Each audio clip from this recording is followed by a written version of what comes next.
Okay, welcome to the SiD Fall Data Cleanup. I'm going to turn on my camera for a sec. Just to say hi, I am Jenny Schlickebeer, and my partner here Good morning. is Mary, and we are the SiD support team. We, support the system, do all the help stuff, create reports, help with the reporting, all that jazz. So we are here to talk through the SiD Fall Data Cleanup. I am actually having a slight technical issue, so all the more reason to turn my camera off. Hope nothing happens. Yeah, so we like to do a nice fall data cleanup, even though reporting doesn't happen until May and August. We feel like it's a good time of year to get to start thinking about how you should keep maintaining your data and keep it clean all year. So fall is a good time to just start the ball rolling on that. And somebody, Julie, said, yeah, it doesn't really feel like fall yet in Minnesota. You're right. It's been really warm. It's been quite beautiful. Um, so kind of looking forward to a little crisp in the air.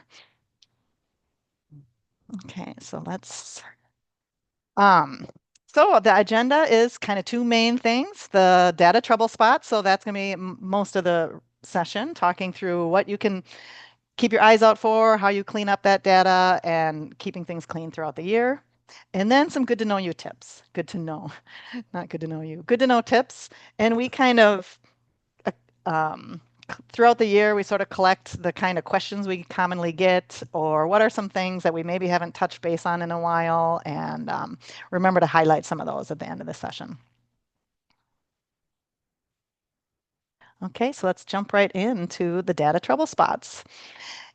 And if you've been around for a while, this should be pretty familiar to you, but it's always good to kind of re-remember everything. So today we're going to look at kind of a lot of different reports that we're going to ask you to and suggest that you run, somewhat regularly. And pretty much all the reports that we talk about today are when you log into SID and you see that reports tab up here, the program-wide reports. And it's a very long page. It has lots of reports. There's some sections. There's the attendance reports. They're all up here. The outcome reports like level gains, MSGs, that's in this category. Assessment reports, that's looking at who's ready to post test, that kind of thing. And data cleanup reports, and it goes on and on. But throughout the day, you'll probably be going to that page to check out the reports.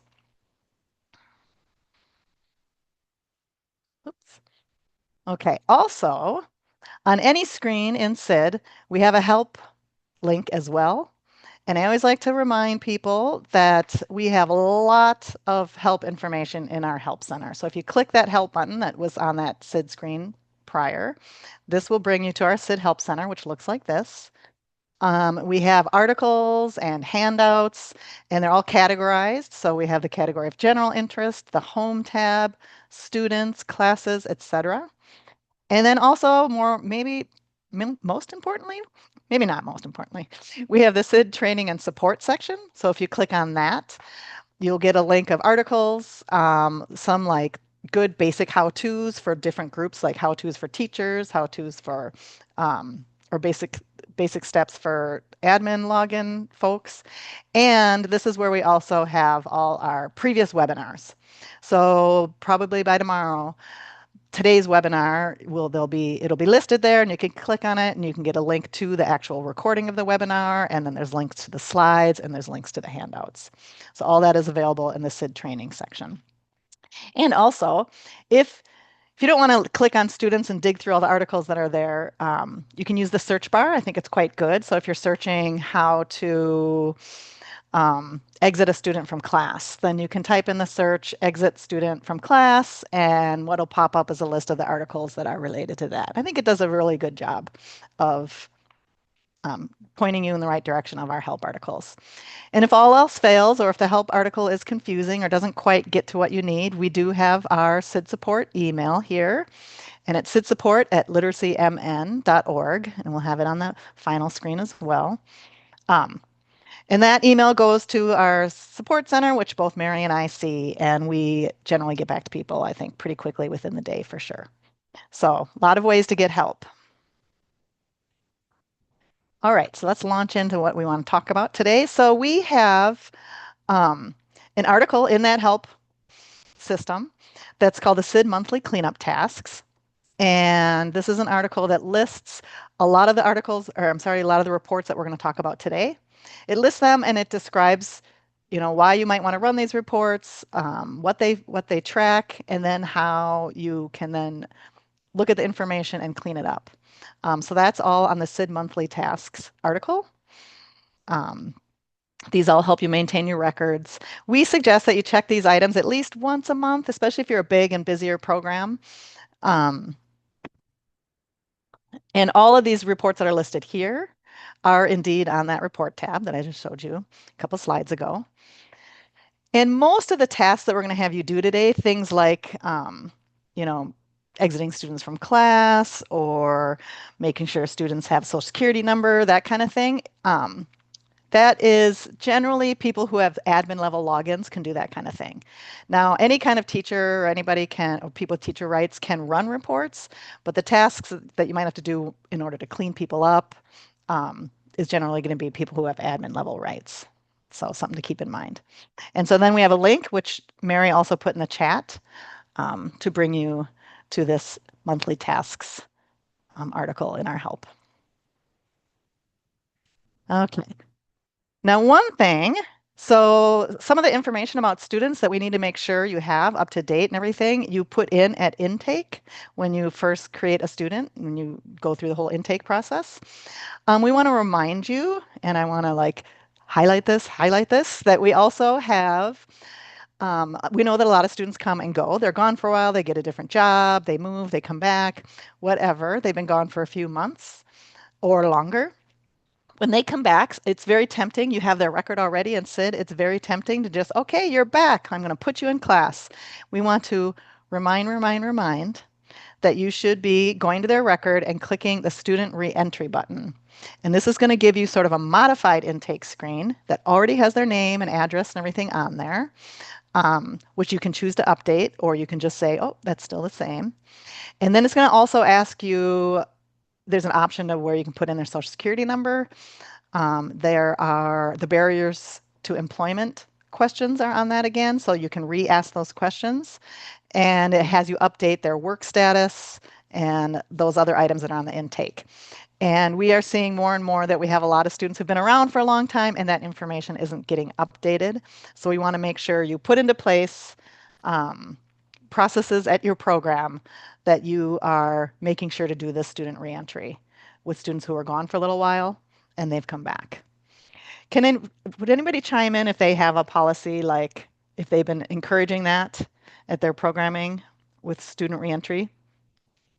And another thing I think we're going to probably, if you could chime in and say, yeah, we make sure we do that with all students if they've been gone X months or whatever.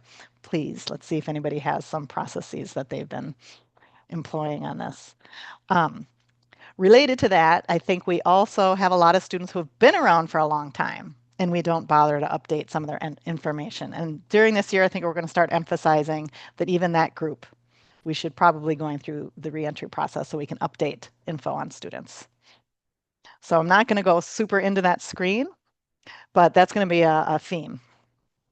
Cindy says she thinks it's about 3 months in Minneapolis. So if students been gone for 3 months and they come back, don't just pop them into class. Update some of their info. It's also, it's good to make sure you have the updated phone number and email, that kind of thing as well, of course. And Metro North also uses a 3-month rule. Great.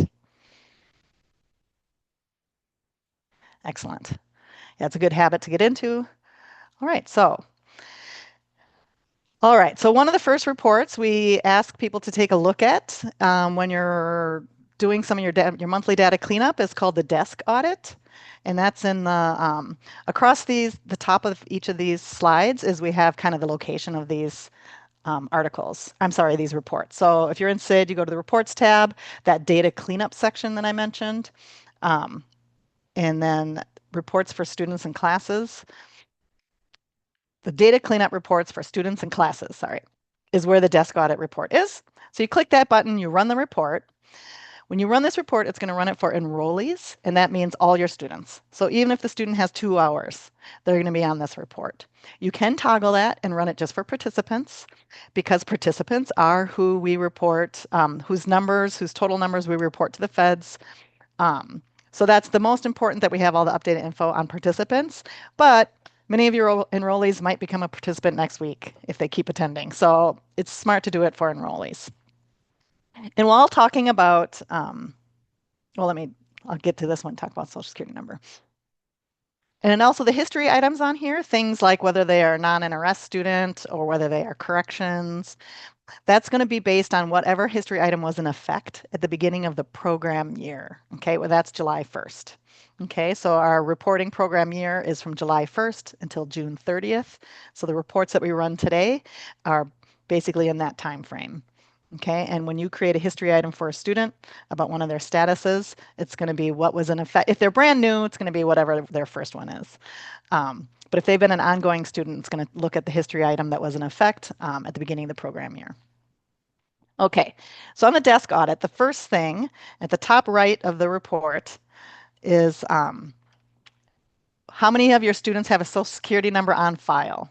Okay, so this is becoming increasingly important, and we emphasized it last year. And I guess maybe not increasingly important, it's always been important, but we've been noticing that our percentage of students who have a social security number in SiD on record has been dropping.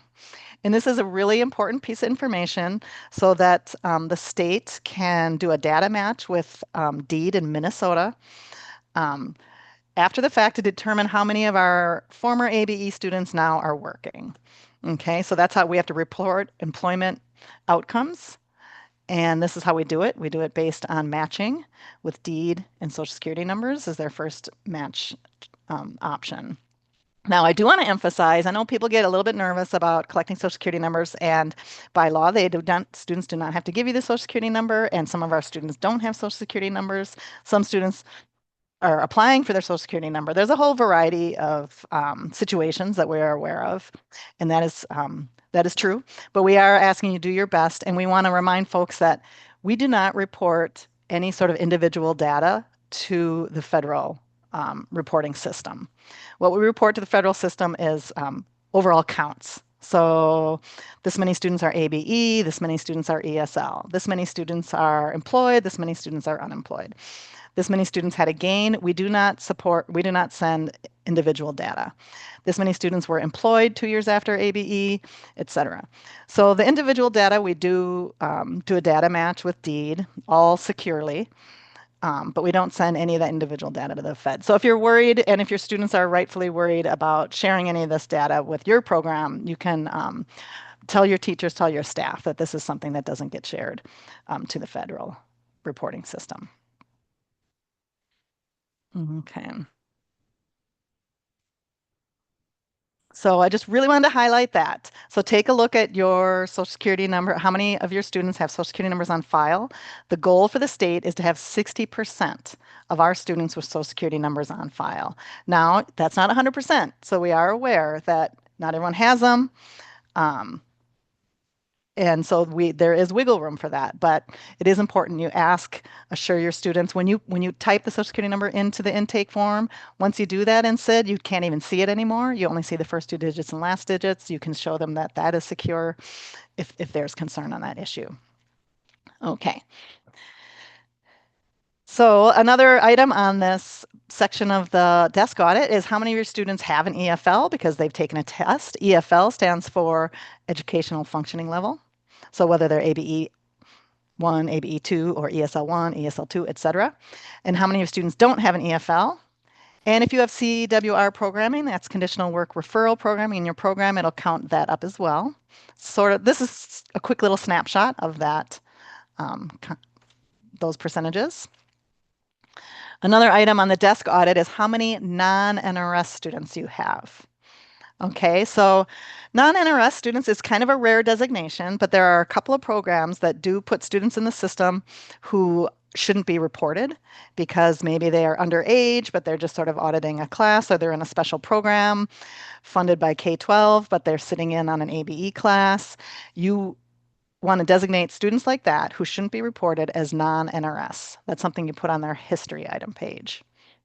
If you are a program that doesn't have any students who are non-NRS, but somebody pops up on your desk audit as listed as non-NRS, then you're going to want to click on that little plus sign and see who it is and figure out why they were designated as such. You don't want anybody incorrectly labeled as non-NRS because they aren't going to be reported. You're not going to get funding for their hours. So if somebody's incorrectly, or maybe they were non-NRS last year and now they are 21, they're now in your ABE program, you're going to want to go to that student's record and end their NRS status. Okay. Now, there aren't a lot of these out there, I don't think, but it's worth keeping your eye on. And especially with shared students, this designation will follow the student. So you may find that there's somebody who shows up on your report as non-NRS because they were labeled that 2 years ago at a different program. Then you're going to want to give an end date to that designation. Okay.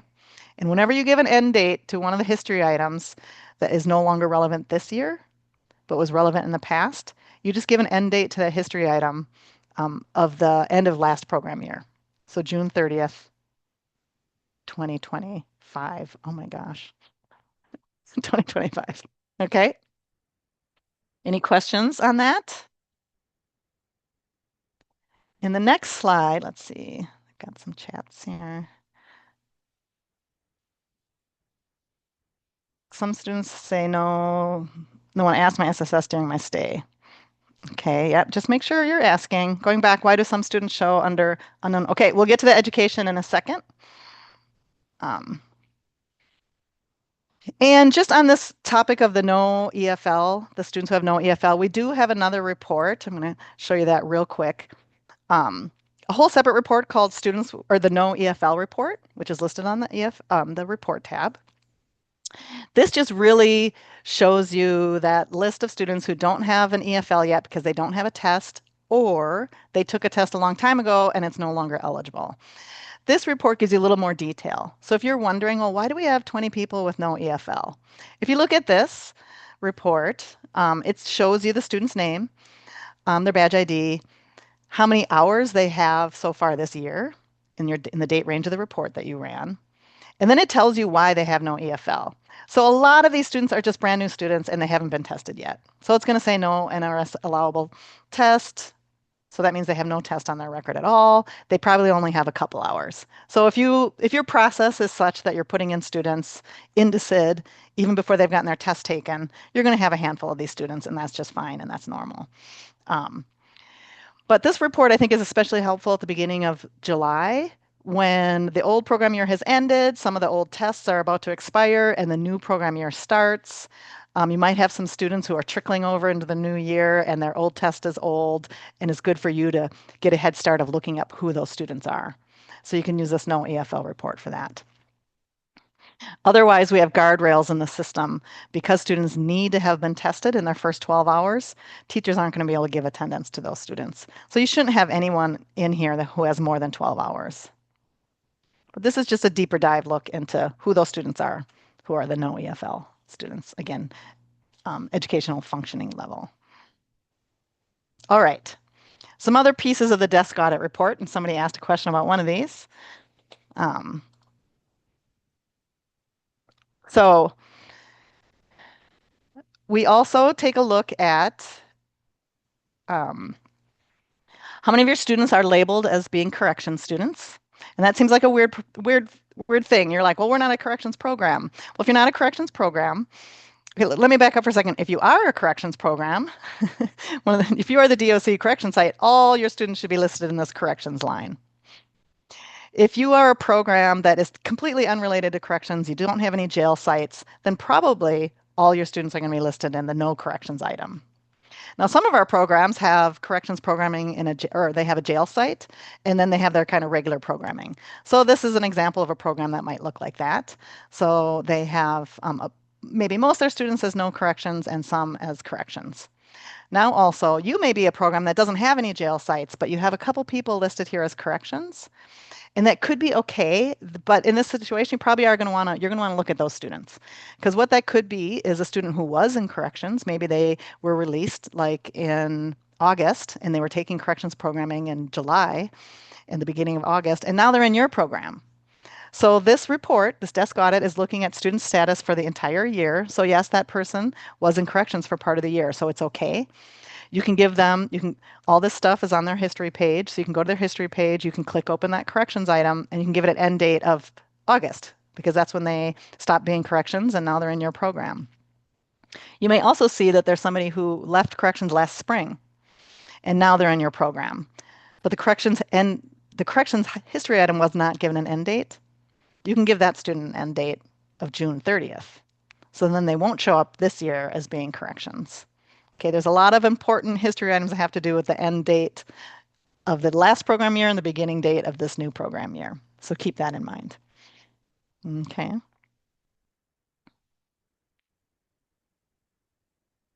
The same is true for community corrections. Now we had a um, recent sort of realization that we were tagging jail. Some programs were taking their jail students as community corrections, but we've kind of realized that those are actually just regular old corrections.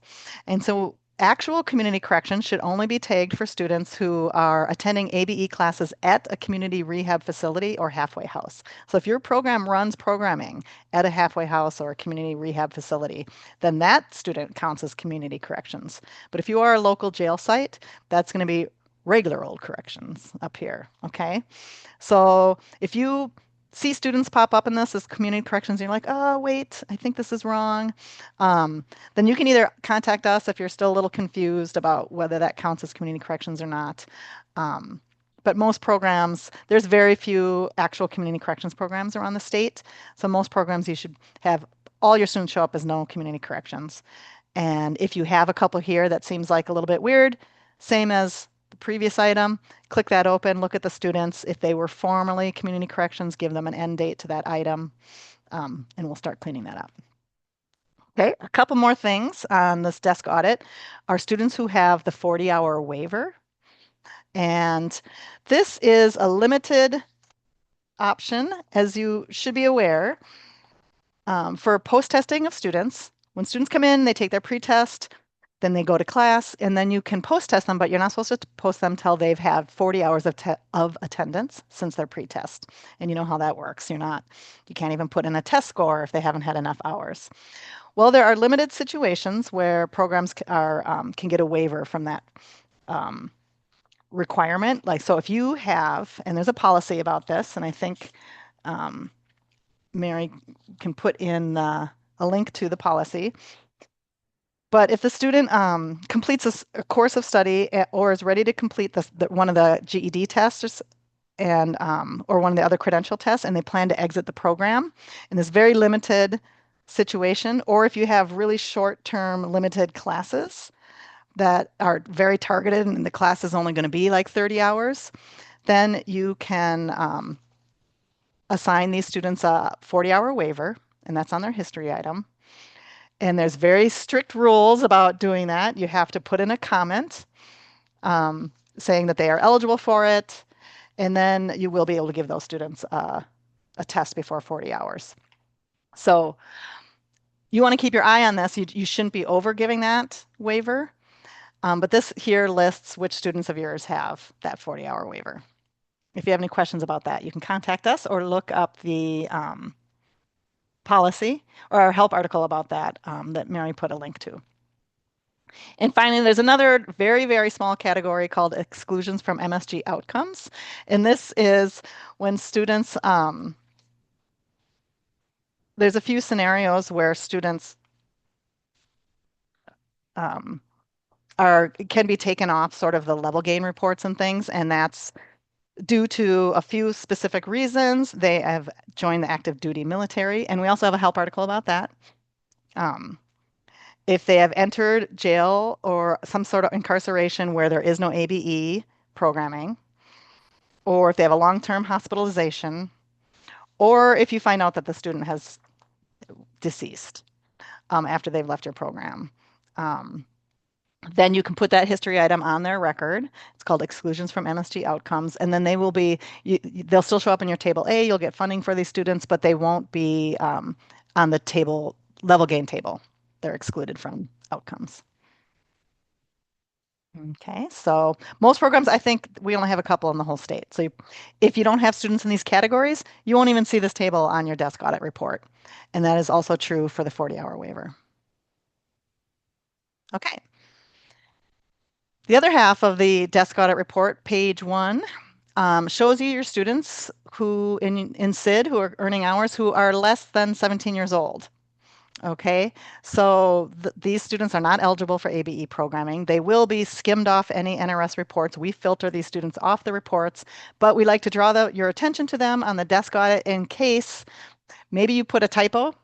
I've seen a few typos here. So if you click on the name on that little plus sign, you're going to see the name of the student. You can look at their record and go, oh, okay, oops, that was a typo. Or maybe you do have a handful of students here because, like I said before, you have some kind of special programming partnership, maybe with K-12, and you have some students in classes. You want to take their attendance. So it is okay that they're there, but just know that they're going to be filtered off any sort of official reporting. So you want to make sure those are accurate. And then we also have a little table called Education Completed. I think someone asked about this question a little bit earlier. Um, We highlight these two categories. If you have any students who have listed unknown as their education completed at intake, remember you asked that question at intake, what was your highest level of formal education? If they said unknown, that is possible. We have students who don't know what their education level was. But I think I get the feeling that some programs, maybe the student didn't answer that question on the intake, and so you just put unknown. But it's good to actually talk to the student and find out as best you can, maybe what their education level was. So we like to highlight those for you to make sure you ask them. And then every now and then a few people slip through and they have something called unreported, which used to be a category that we could ask students or we could put into SID. That is no longer allowed as a category, but students who used to be your student years ago and they come back, if that was on their record, it might, especially if you haven't updated their information, that might still be there. So those students you definitely need to track down. Ask them what their level of education was. It may be unknown, and then you can switch it to unknown. But this is not allowed to be reported, so we want people to keep their eye out for that. Okay. And in the chat, Mary did put the help article for that exclusions from MSG outcomes. All right, so now we're going to take a little bit closer look at the purple and pink boxes.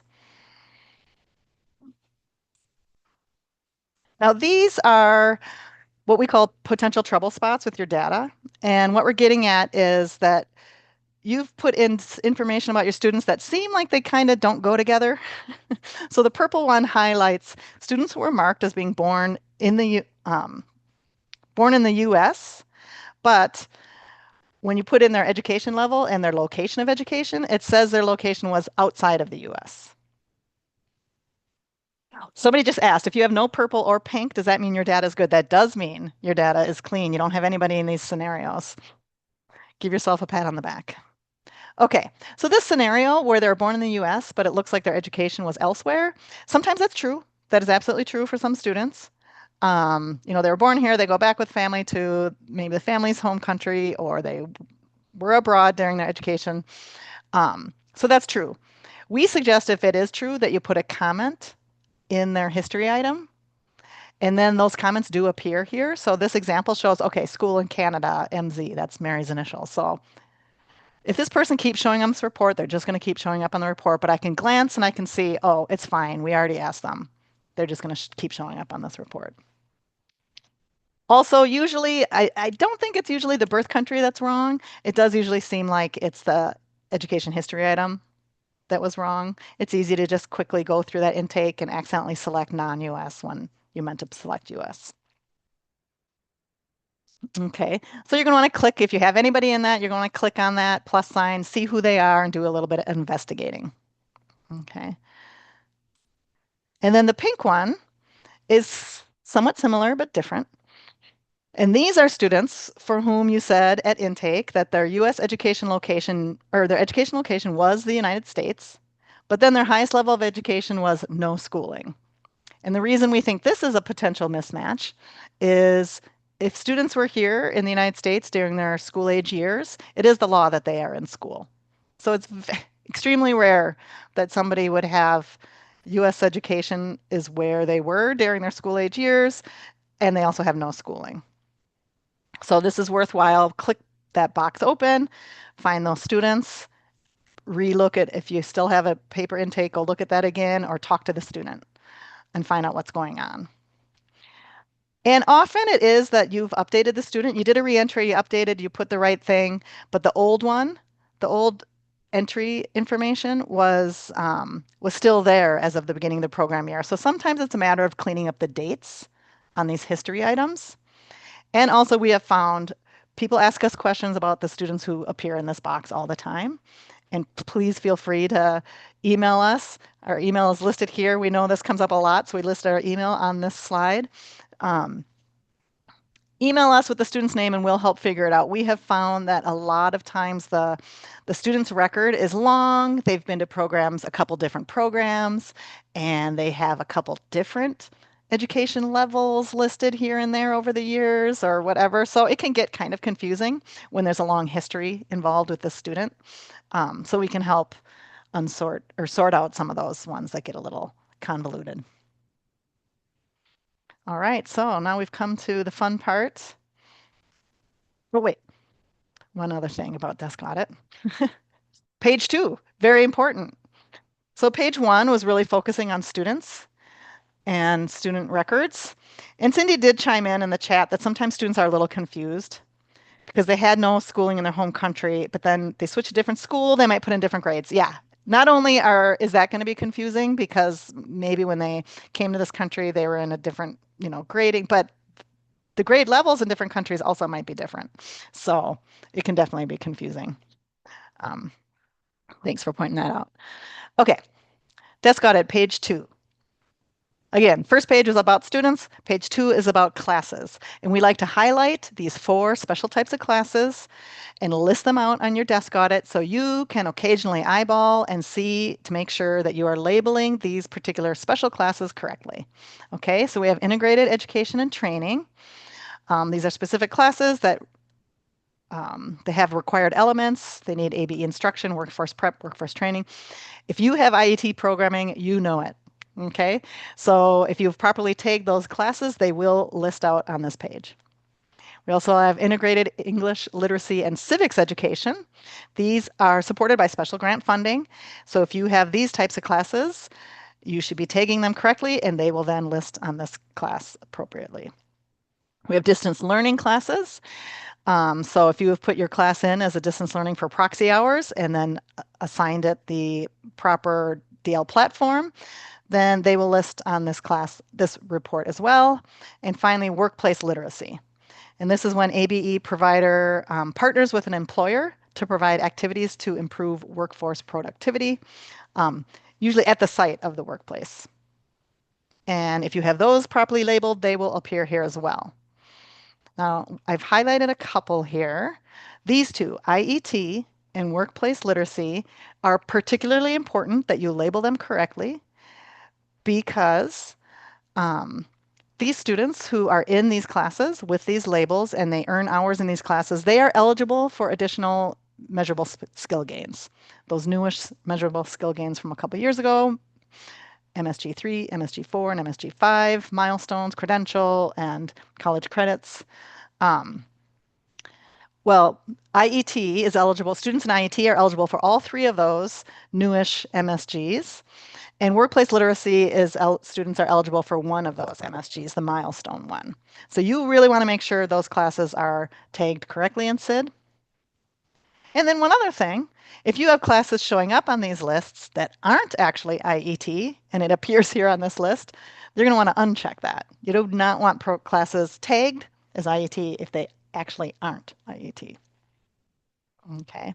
One thing with IET, we also ask that you put the words IET in the name of the class. That helps not only you, but also us as well if we're ever eyeballing things um, to know for sure that that's really an IET class. Okay.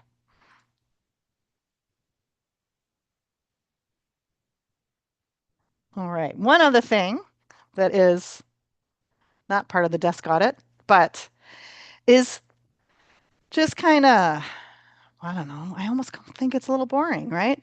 Checking that you've got duplicate people records. Okay. So this can happen where you have a student who was a student years ago and then they come back and you don't realize, you don't search for them, you don't double check that if you have a record for them or not, and you go into SID and you make another record for the student. So that can happen. So now you've got 2 records for the same student. So those are duplicate people records. So you can run this report and it's in the data cleanup section on the reports tab and it compares first name, last name, and birth dates. And it's going to list on here any people who have matching first name, last name, and birth dates. It's going to do that for students. And then it also does that for staff and volunteers. But with staff and volunteers, it only does matching on the first and last name because we don't have birthdays for all those people. So you should run this report, also quarterly, something like that, and look at these students. And then if you find indeed, oh boy, yep, we have two records for the same student, you're going to want to look at both records. You're going to want to confirm, okay, this is the same student. They even have the same address. They have the same, everything. I'm going to want to merge these students. Now, word of warning, we do have a lot of students who have the same first and last name and birth date, but they are actually different people. So that's why we say really, really look closely at the actual student's record. Make sure that they aren't the same people before you do the process of merging those records, which I'll briefly mention in a sec. So this example is a student, a common name and a common birth date. So this keeps appearing as a possible duplicate. And one way you can maybe help they're going to keep showing up on this report because they have the same first, last name, and birth date.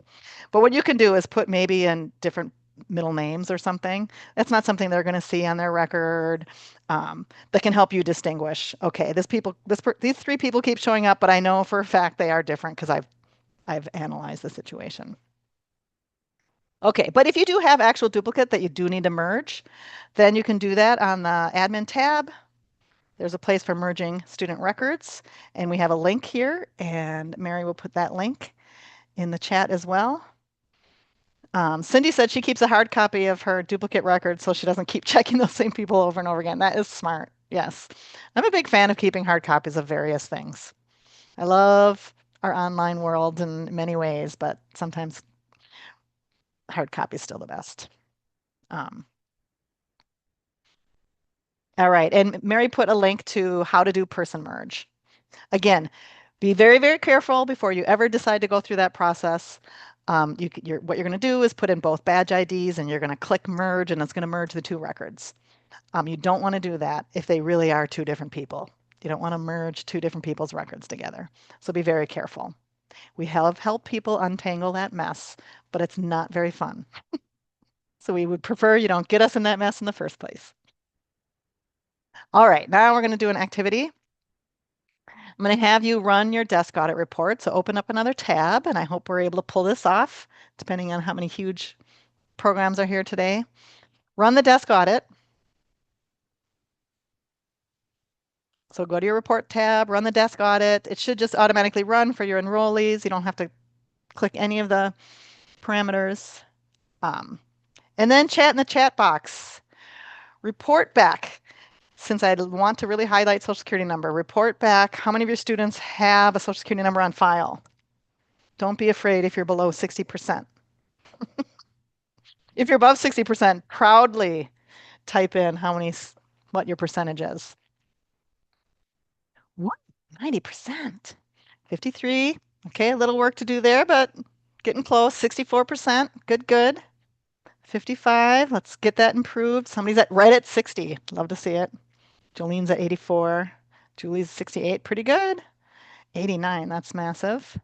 Very good. Good. This is going to be an emphasis again throughout the year. Okay, how about our next question? Cindy, okay. Thank you for that background info, Cindy. It used to be in the 20s, so you're working on it. That I like to see improvement. Most improved player. 80%, very good. Okay, what about the second page? Take a look at the second page, look at your classes. Are your classes accurately accounted for? If you have IET programming, are those classes listed there? Are they showing up? It's accurate. Excellent. 55%. Room for improvement, but getting close. All good. People's IETs are labeled well. Are your IELCEs, are your workplace? Excellent. Did anything else jump out at you? Did anybody find some like, oh, non-NRS students? Who are they? Why do I have these? Anybody find that? Does anybody have some people in their purple or pink boxes? It's okay. You're with friends. You can admit if you've got some cleanup to do. In fact, this would be no fun at all if we didn't have people who needed to do cleanup. Oh, all good. All right. Excellent. Anybody still, is their desk audit still chugging along or did everyone succeed in getting results? Somebody's got three. That's not bad. I'm not sure what you're referring to, if it was purple or pink or non-NRS, but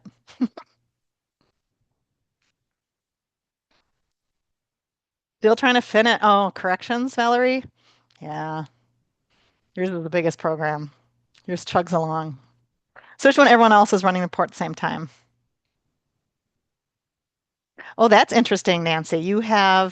I'm assuming that's your Social Security number rate. It's higher for enrollees than it is for participants.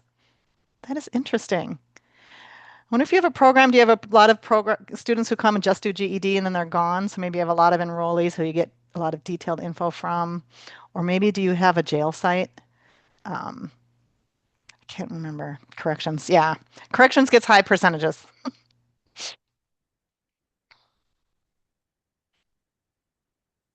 Yeah.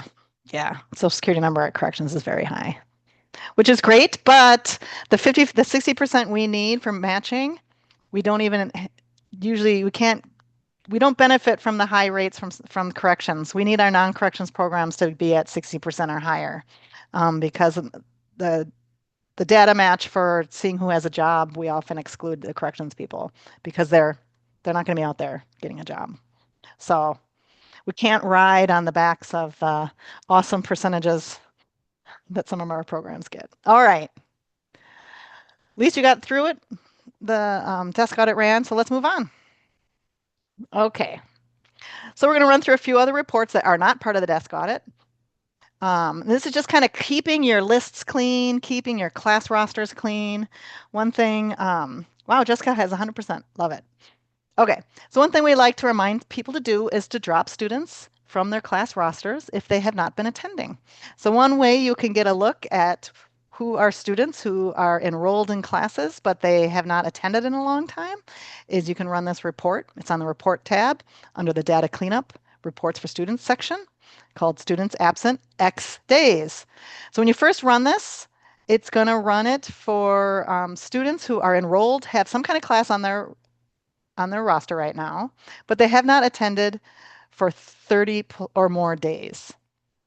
Okay. Now that 30 is the parameter. You can type that and change it to like, okay, I'm going to look at students who haven't attended in 40 days. I'm going to give them a little bit more of a window. Whatever number you put in.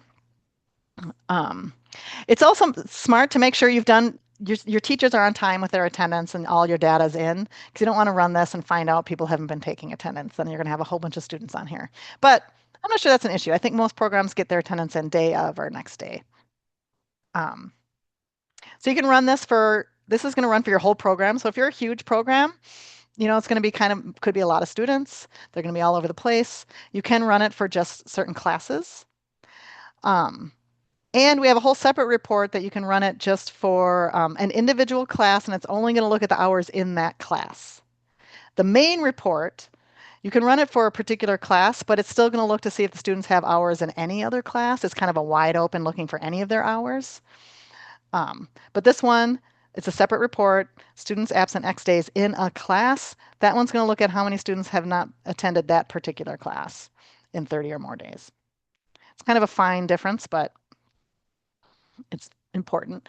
Also, your teachers, when they go in and they do attendance, they may not notice, but there's another tab on their screen, and it's called the Reports tab. They have a little mini Reports tab, and there's a report on there that they can run called Students with No Attendance in X Days, and that's just for their class.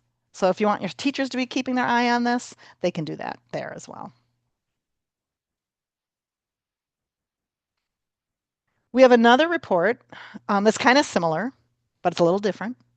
And this finds classes that have ended. So maybe classes that ended June 30th, but they still have students enrolled in them and they still have teachers and volunteers enrolled in them because um, we make you, the program, drop your students from your classes. We do not have SiD just automatically drop students from classes because even when the class is ended, because we know some programs like to put a little designation, whether the student completed the class or whether the class ended or whether they dropped.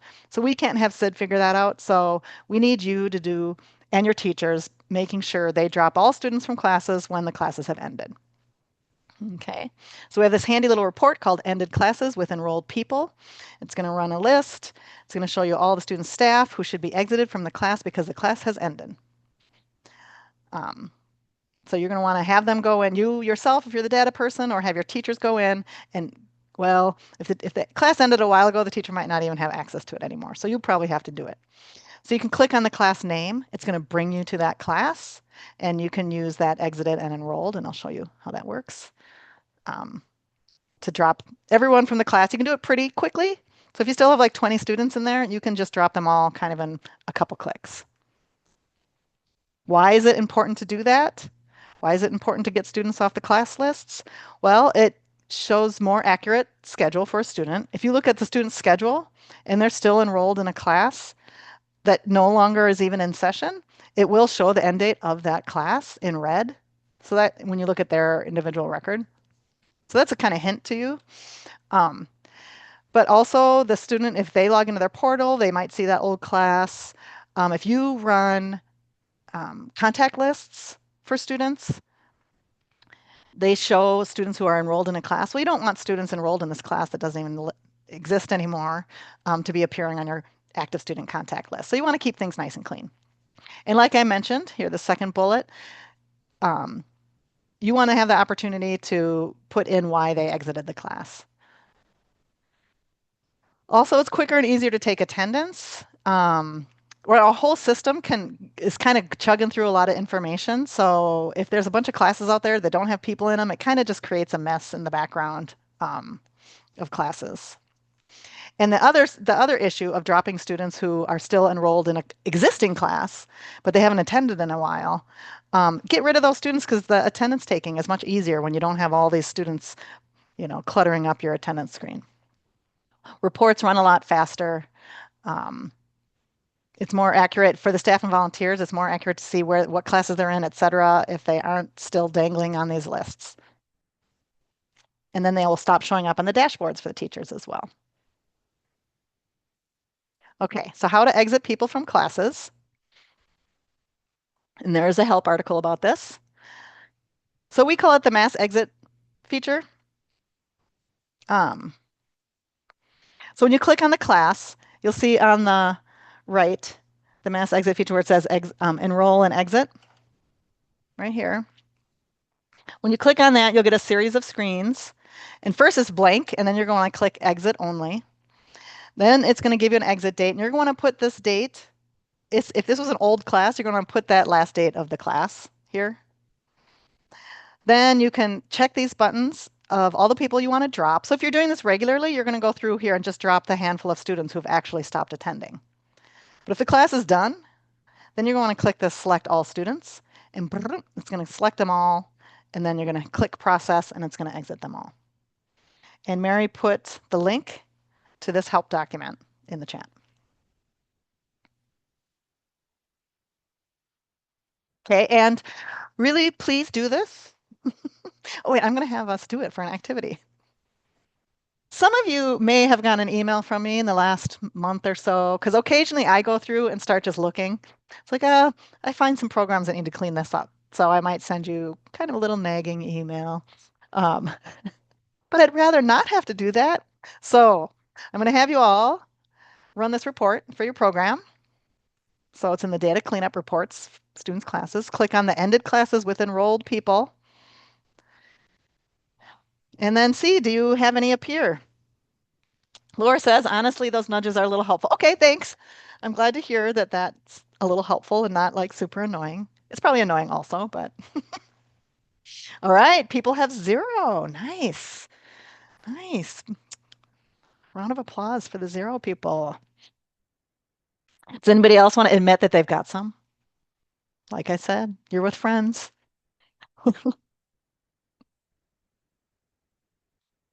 Just one. Nice, Julia. Okay. I'm so she's surprised she didn't hear from me. I'm not sure if I got through my whole list, to be honest. There's quite a few out there, and I started with the big ones, the ones that had like a lot. Okay, if you have people you can't get removed, this does happen, and not just for volunteers, but this happens with students sometimes. You hit it, most of the people get deleted or exit from the class, and there's a few nagging, or it looks like it got through part of the list and then it stopped and didn't do everyone. Sometimes there are errors. Usually I've seen it with students, not necessarily volunteers, where at some point you merged a student record. And then now there's two kind of students listed in the class, even though it's the same student. And that's a little error that we have to solve. So if you're doing this and you're like, I exited everyone, but there's still some people in it. In that case, you do have to contact us and we will have to do a little cleanup in the background.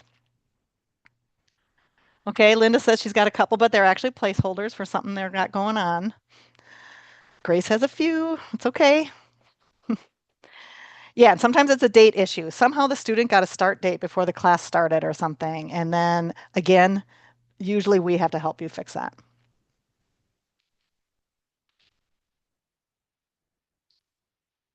Okay, Nancy had a reason too. Sometimes you have a good, valid reason. Valid reason. No need to worry. All right. And Ruth, so you said a volunteer. I can't remember um, a reason why a volunteer might be causing you a problem. So if you can shoot us an email with the name of the class and the volunteer, then we can help sort that out. And it'll be good for us to know what might be causing that issue, actually, Ruthie. So then if we see it again, we can, or if it's an error that we can fix overall, then maybe it's something that we can tweak with SiD. Oh yeah, Valerie, that's a good point. Sometimes there are classes on this list that only just ended last week, and that's fine. Maybe you're giving the teacher a chance to clear the roster off. That's fine. Good point. Okay, excellent. All right, so now let's take a quick look at staff and volunteers. Um, Whether your staff and volunteers are considered active is something that's becoming a little bit more and more important because we have those two new reports that you have to send to the state in August, showing whether your staff and volunteers have all the appropriate training, et cetera. And those reports, they only want to see staff who were active during the program year. Okay, so it's good for you to look at your lists and make sure that your staff and volunteers are both accurately listed as active during the year. Now, when you look at the staff tab, and this is the same for volunteer, you see their badge ID, name, their state staff type, et cetera, et cetera. And then over the far right column shows either a check box or a blank box. And the checked boxes is automatically filled in by SiD. It's not something you can check or check on and off, but checked represents that they are active, and the unchecked means they aren't active. Okay, so you can toggle that and select checked, and then your list is going to only show you the volunteers or staff, whichever you're looking at, who are considered active today, right now. And you might wonder, how are they considered active? Well, the staff and volunteer is considered active based on their history item. So their program status, when you created their record, that gave them an entry date. And then when they leave, when they retire or move on or get a different job or quit or whatever, you go in and you have to give them an exit date. That's different than students. Students have a similar screen and their active is based on whether they're enrolled in a class right now. But with staff, it's based on their history items. Okay, and we'll take a look at that in a second. We also have another way you can look at which of your staff are active. And this is a report that you would run, and you put in a date range. It's going to default to the program year, which is good. That's the program year you want it to be looking at. So the previous screen, that screen in SiD, shows you who's active today, right now, based on their history item. The report will show you who's active sometime during the program year. Okay, so if you have a student who you gave them an end date because they quit at the end of summer, so they have an end date of August 30th. When you look at this screen, they're not going to appear as active. They're going to have a blank box here. Okay, But if you run this report, they're going to show as active because they were active during part of this program year. And that's good. You want those people to show up on reports because they were active at some point during the program year. Okay, this report has a lot of info on it. I'm not going to dive in it too much. We did do a session on running these various reports on staff and volunteers. So you can look at webinar recordings on that. But these couple of columns show you when they had a first entry. If they've come and gone a couple times, it'll show you their most recent entry date. It'll show you if you ever gave them an exit date, and it'll tell you if they were considered active during this date range. And then we have something else here called active on the snapshot date, which is relevant for a report that you run once a year. I'm not going to get into it. Okay, so if you look at your list and you say, this staff person actually quit last year, they shouldn't be considered active. And you want to figure out how can you exit them so they no longer appear as active. So you will go to that staff person's record.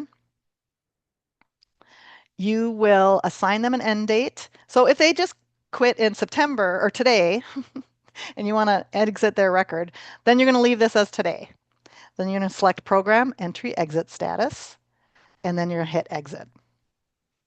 But if you're looking back at this now and you're like, oh, oops, I forgot to give this staff an end date from last May. I better do that. Make sure you give last year's end date. Okay, then exit the program entry exit status and then exit. Then they will, if you ever run last year's report, they're going to show up as active last year. And then when you run this report for this year, they won't show up as active for this year.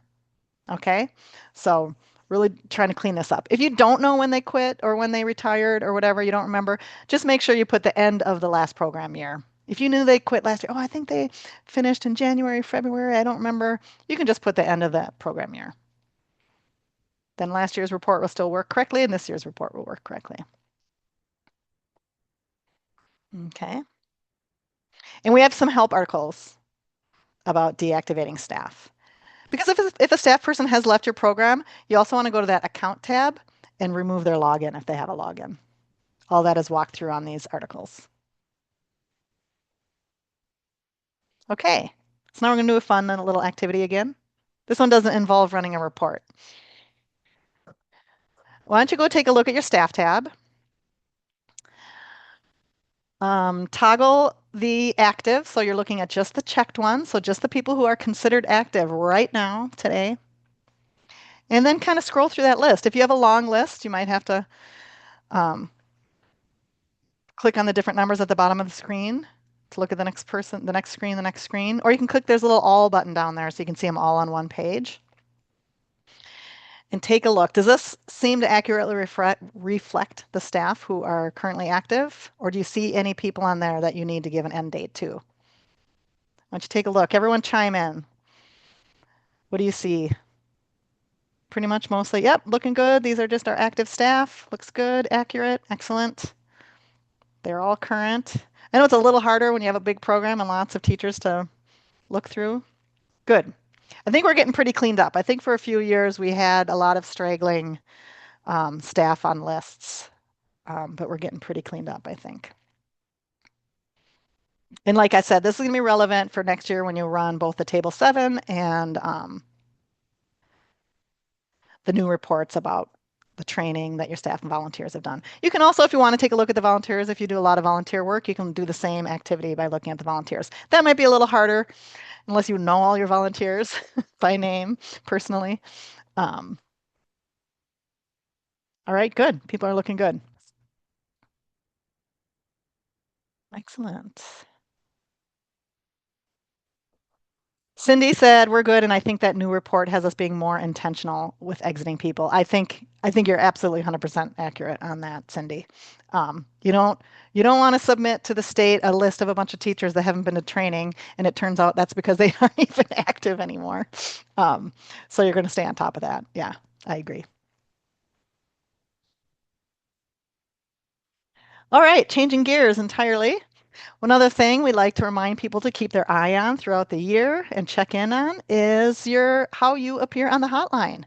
So as you know, Literacy Minnesota hosts a hotline of all the ABE programs around the state so that potential students can find your programming. The hotline is listed at this, you can find it at the link, and Mary put the link in the chat. This is the public facing piece of the hotline. This is what it looks like. So a potential student can come in, they can search by the name of their city or zip code. They can click on the content of classes they're interested in. They can click on times, whether they're looking for morning or evening. And then they're gonna hit enter search, and then a bunch of ABE programs within their area that they looked will pop up. Um, they can also toggle this and look at a wider um, range, 10 miles, 25 miles. But we also recommend that you take a look at this to see if your program appears as you expect it to look, okay? Because the hotline gets all its information from SiD. So everything you put in about your subsites, things you put in about your classes, that's what feeds information to the hotline. Okay, so here's an example of the results of a hotline search. So, like I said, after they do that search, they're going to see a list of programs. They click on the program name, and then they're going to see a screen like this. So when you click on, if you go right now and look at the hotline and you find your program, you're going to see a screen that looks somewhat like this. It's going to have a map based on the address. It's going to have the phone number, and this is all based on your subsites. Okay. Um, so it's going to have the address of the subsite, the phone number you have associated with that, the email you have associated with that, and a little bit of description. And then it's going to list classes and the time of those classes and what sort of content areas associated with these classes. Now, we aren't going to go into super detail about how you make sure this is all up to date, but as you're probably aware, there's a Spark conference that'll be coming up in November Friday, I think it's the 14th, and we plan on having a session on Hotline. So we're going to really dig into details about how you make sure your information is up to date, etc. So we'll show you how that looks. Oops, I don't have a screenshot of SiD, sorry. Um, so on the SiD side, where you are today, you're looking at SiD, you have that Hotline tab, and that is where you go to make sure that that your subsites appear. And then also each class you can turn it on. By default, classes are going to appear in the hotline and subsites are going to appear in the hotline, and unless you tell SiD to not display these items. So sometimes programs, well, for example, if your program has a jail site, you don't want that site on the hotline. Or if you create a subsite in your system for tracking your wait list or something, you can make sure the hotline doesn't find that. Okay, there's ways of doing that. We go into detail, not only on the help article, but um, at a Spark session. Thank you, Rachel, for putting in the detail about Spark. We should have a link to registering. Okay, so what I want you to do right now, just take a minute, go out to the hotline. So you're going to have to go to the link. I think it's still there in the chat. You can click right on that link and you're going to see the hotline just like any person in the public would see the hotline. Search for your program. So either search by city or zip code. Maybe test some of the class subject filters. And then look at your program and see, does it appear the way I think it should appear? Are my subsites accurate? Does the class kind of offerings look accurate? So go ahead and take a look. And somebody chime in and let me know what you have seen.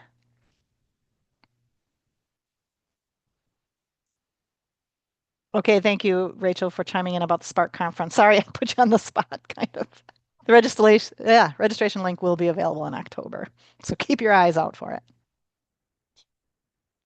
Anybody finding their site, your program? Is it being listed on the hotline? Any luck, folks?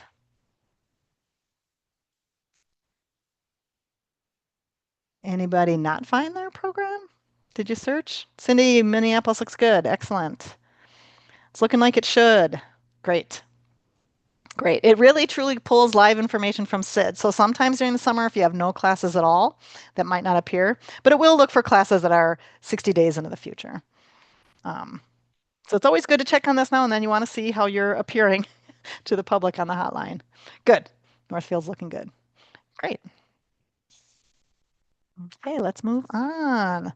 Um, I just like to point this out when you're looking at the hotline, since so much information does display on the hotline about your classes, you might want to familiarize yourself also with the class information report. And again, this is on the reports tab with all the other reports. And this lists all your sites, your subsites, whether that subsite is displayed on the hotline. Like I said, you can turn subsites on or off. Um, List all your classes in the date range of whatever you selected for the report. I think it defaults to just doing today, but you can change that date range.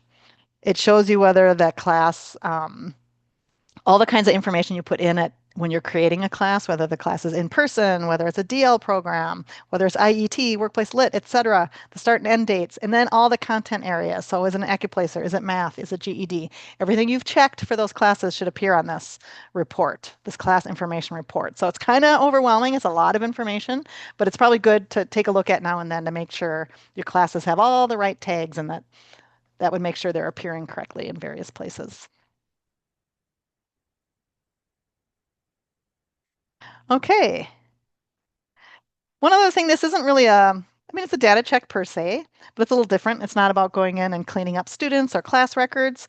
But this is just something we want to remind programs to do throughout the year is to monitor your attendance. Of course, attendance is super important, super valuable because that's how you get funded. So it makes sense to occasionally take a look at some of the overall sort of monthly and daily attendance reports to make sure you can keep an eyeball on which classes have a lot of attendance. Have they decreased over the few months? So we have this report called All Classes Attendance by Month. We have another report called Daily Attendance, All Classes. So this one just summarizes the monthly hours for each of the classes. This one goes day by day.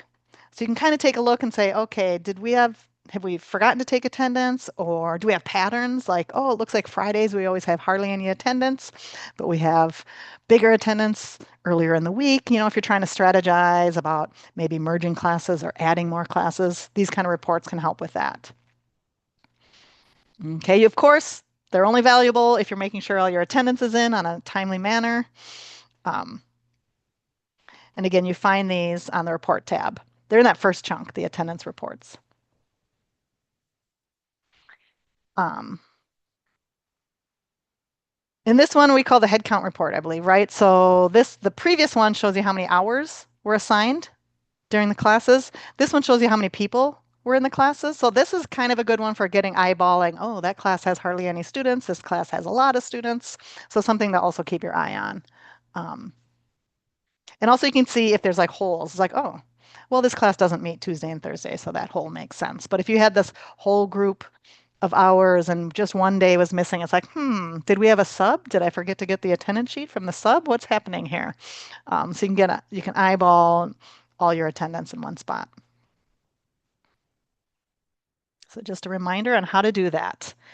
Okay, we've only got about 20 minutes to get through our good to know tips, so I'm going to cruise along here unless we have any quick questions about any of that data cleanup stuff. All right.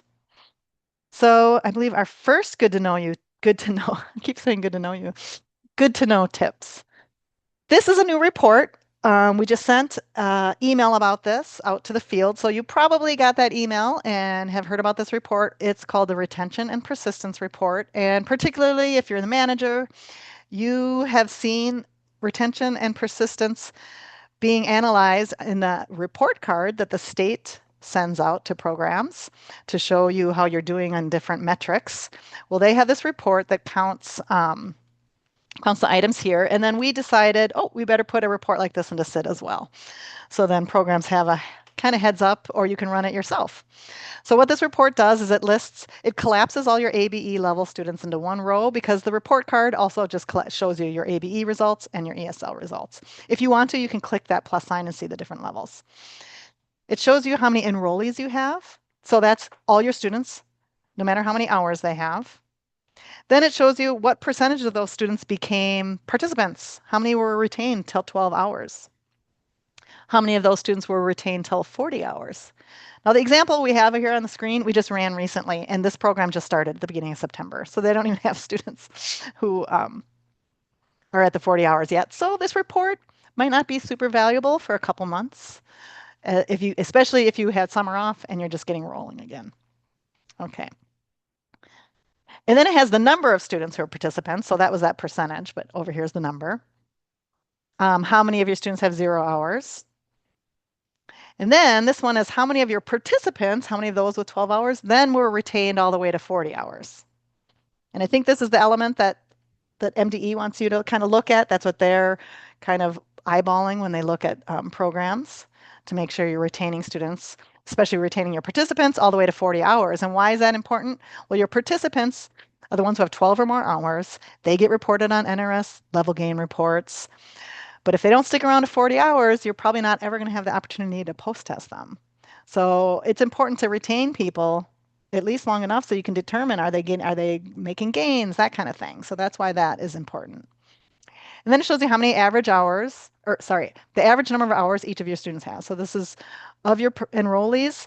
Right now, they're only averaging 7 hours a person. Again, we just ran this report for the beginning of the program year. So, and also for participants. We tried to match these columns to match what is on the report card. We have a couple different things in here. We have a couple extra pieces of info.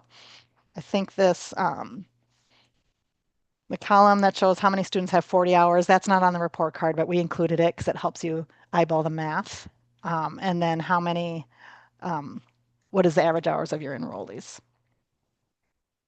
And then down here, we have an additional little chunk of info, and this is for students who don't have a level. So the report card focuses on students who have a level because they have a test, so they're either ABE or ESL. But you might have students in your program, people who haven't tested yet. Well, they're never going to get to 12 hours, so um, until they get a test, then they'll appear up here anyway. And if you have conditional work referral or non-NRS, I don't know if non-NRS is on here. Anyway, new report to help you focus on paying attention to how your students are retaining.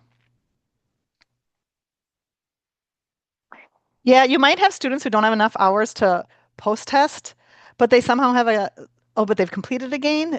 Is that because, well, you might have students who got a different kind of MSG. You also might have students, this isn't an absolutely perfect number here because you might have students who only have 30 hours this year so far, but their pre-test was last May. So some of their hours were last program year. So you actually were able to test them. But we still use that 40 hour because it's a good rough estimate of whether your students are sticking around long enough to post test. But yeah, now we have other gains. They might have gotten MSG 1D, for example, the subject area test. Okay, so that was just a new feature that we wanted to highlight. Another good to know you tip. These good to know you tips go all over the place. Okay, so often you can't log into SiD. Sometimes not often. I'm sorry, I shouldn't say often. Sometimes you can't log into SiD. First thing you should find out if you are not the person who creates logins at your site, ask the person who does. Did they remove your login? Maybe it was summertime and they were removing a bunch of logins for some reason and they removed yours. Check with them. Um, Maybe you accidentally were typing the wrong password. If you type it 5 times wrong, it's going to lock you out. Okay. Now, just a little clue. I do this sometimes, forget your password and you locked yourself out. If you wait 30 minutes, you can try again. If that still doesn't work, then use this forgot your password link. And what it will do, it'll send you an email and you'll recreate a password. And then sometimes we just have really mysterious reasons we don't know why. Often the email thing is stuck in the spam of your school district. But if it really comes, you still can't figure it out, you can contact us and we can help sort it out. But this definitely occasionally pops up. Okay, here's another somewhat random topic that pops up sometimes. It says, I added a test that scored comp ESL. That's short for completed ESL. Why can't I add 12 attendance hours? Okay, so comp ESL is when the students are taking the CASA STEPS test. They used to be level 5 or 6, and now they've scored above 235 or above. I think that's the cut. Now they are beyond ESL 6. They have completed ESL. If you give this to a student as their pre-test, SID's gonna it's going to put that there as completed ASL, but that's not going to count as a pretest. You need to give them a whole nother test. Okay, so if this was on listening, maybe you want to give them a reading test. If this was on reading, this is probably a time when you move to TABE. You're going to have to do that right away. Okay, now CompESL does serve a purpose. If the person had a previous test of ESL 5, or I'm sorry, or ESL 6 either, and then they got completed ESL, they will get a gain for that. But this test is now their most recent test, and moving forward, that's not going to be an entering functioning level. You're going to have to give them a new test. So you need to get in the habit, your testers, your teachers, whoever, when anybody ever scores in completed ESL, be ready to give them another test right away. Now, if they already have other tests on their record, you're going to be able to keep taking attendance. But if you want to keep measuring this category, you're going to have to give them most likely the TABE if it was reading. Okay. But it happens rarely or somewhat rarely, so it kind of like shocks people. Like, what is this? And of course, always ask us. But there's that reason. If you do have a student who doesn't have a test on record and you're trying to give them attendance, and you're in their attendance or the teacher's giving attendance and it says we cannot give this person attendance because they don't have an NRS test, it'll say no NRS test. Now this teacher can no longer give attendance. You better get that student tested right away. Like the instant they see that there's not enough, or that the student doesn't have testing, but they're still attending. You cannot go back.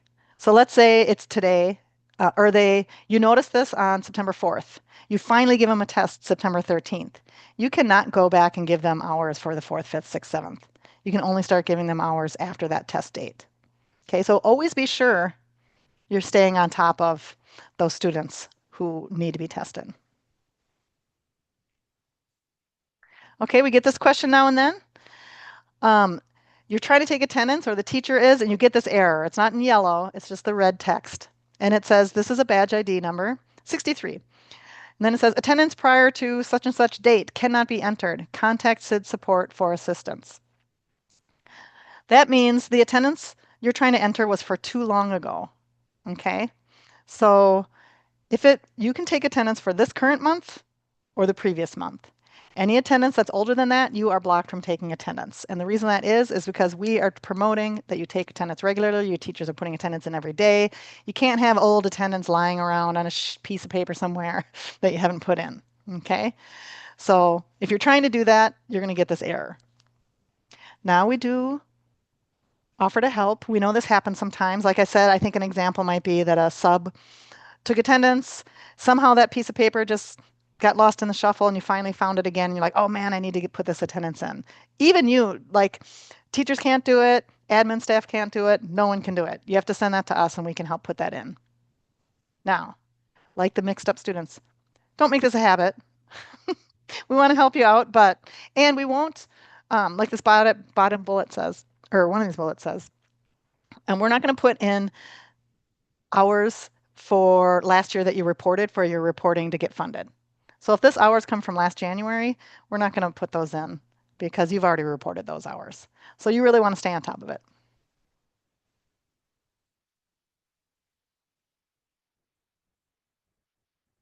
Okay, here's another one about putting in hours and putting in testing and when you get blocked and stuff. So my student tested in March, but why can't I test them again, even though it's now like September? It's a new semester. Um, well, old tests from last year are still valid for this year. They probably set the entry level for your student, but that student still needs 40 hours since that test. Okay, so probably the student doesn't have 40 hours since that test. And you will get a warning. When you try to put the test score in, it's going to give you a warning. Not enough hours since last test. That shouldn't usually happen. Usually you're looking at the student record and you can see whether they're eligible for the next test or not. But occasionally we have programs who've tried to give their student a test just because everyone in the class was testing, and it turns out one of the students didn't have enough hours. So stay on top of that. I do mention the waiver here again, but those are very particular situations where you have a short-term class where the student's about to go take their GED test and then they're going to leave. Then you can give them a waiver. Okay, on that same topic, if you were looking at a student's record and then you look at their assessments tab, and it's going to show all the assessments they've ever taken. And you may have noticed this one column that says hours since, and then in parentheses, there's another number sometimes. Um, this hours since is the number of hours they've had since this test. So if this is over the 40, first of all, the person's going to be green, meaning they're eligible to take a test because they have more than 40 hours since their last test. 25 of those 42 were at another site. So this is a person who maybe attends Metro North and Minneapolis. They're taking classes at both, or they used to take classes at one and then they're now taking classes at the other. This hours since is going to be all the hours they've ever taken since that test. Because whether they had hours there or hours here, those all count towards their eligibility to take their post-test. And then you can see this number in parentheses is the ones that were elsewhere. Because you're like, wow, the students knew how'd they get so many hours? Ah, some of their hours came from this other site.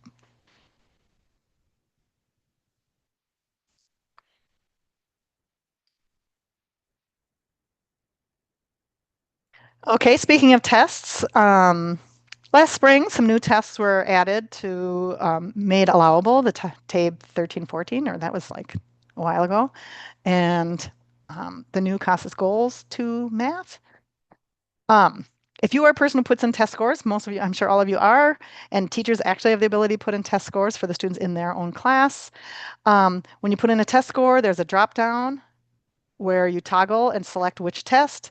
If the new tests aren't appearing on that drop down, it's because you have to make sure that your display list is up to date. You have to do this one time.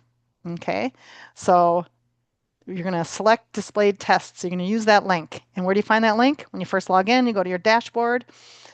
There's a little tiny link here that says select displayed list. I'm sorry, tests. When you click on that, it's going to be a list of all the various tests that we use in ABE. And you can check to make sure the ones that you want to be able to have access to so you can put in scores are checked and then click save. If there's old tests on there that you no longer care about and don't want on your dropdown because they're cluttering up your dropdown, you can uncheck those and then click save. You only have to do that, once until we have new tests, and you're gonna have to do it again for the new tests, and then just once for that time. You do it so rarely you forget about it. I even forget about it. Okay. Just a quick update on all the various MSGs. I know I say them so fast sometimes that we just wanted to have a quick reminder of what they are. And we're utilizing the names, I'm sorry, the like kind of numbering system more often. So when you run your level gain report, and that's not due till August, but it's good to run throughout the year so you can keep your eye on how many gains you're getting. Um, each of the gains are in their, each of the measurable skill gains, MSGs, are listed in their own columns. Um, so MSG 1A and 1D are all about level gains, and those are based on tests, pre and post tests. Well, 1A is your pre and post tests like TABE, CASAS, etc. 1D is the subject area tests of GED or HiSET. You have to put those tests in for these to appear. Also, another plug for Spark Conference. I'm going to be doing a session really focusing in on level gains and what to pay attention to and how to make sure you're maximizing those. So I'm going to just blow through it real quick. MSG2 is diploma. So if they do the standard or competency-based diploma, um, and then in a separate column, but also MSG2 is GED or HiSET, so the tests. Most of these will be automatically data matched unless you do credit recovery diploma at your program. And I think there's only a couple in the state who do that. MSG3, if you remember, MSG3, 4, and 5, I mentioned are only eligible for IET students. MSG4 is IET and work-based workplace learners. So if they are IET, they're eligible for all three. If they're work-based, they're eligible for four. And number 3 is post-test, post-secondary credits. Number 4 is milestones. And number 5 is if they got a credential. And again, we'll be going into more detail on these at the Spark conference. Yay, Rachel's excited for my session. Okay, I better make it good. Okay, here's a question we get sometimes. This would be more often than some other questions, I would say. I know my student passed the GED. Why aren't they showing on the level gain in the MSG report? And I'm going to highlight the MSG report is another report on this tab that doesn't intermingle the people who got MSGs with everyone else. So it's a little bit easier to focus on just the people who got the MSGs. So that's a good place to look. So if you suspect that you have some students who got a GED, but they're not showing up here, um, if you run the MSG report, it's a little bit easier to find those. Oh, actually, it's only going to show you the ones who got it. Okay, so you see, oh wait, I know I have some students who have GEDs. Why aren't they showing up? Well, In order to be on the level gain table, this is a reporting table for the federal reporting, they have to be a participant. They have to have 12 hours. So that's the first thing we look at when somebody comes to us and says, I know my student got a GED, why aren't they showing up? We remind the program, does that student have 12 hours this year? Unfortunately, somewhat frequently, it's because they don't have 12 hours this year. So unfortunately, we don't really get credit for them in that way.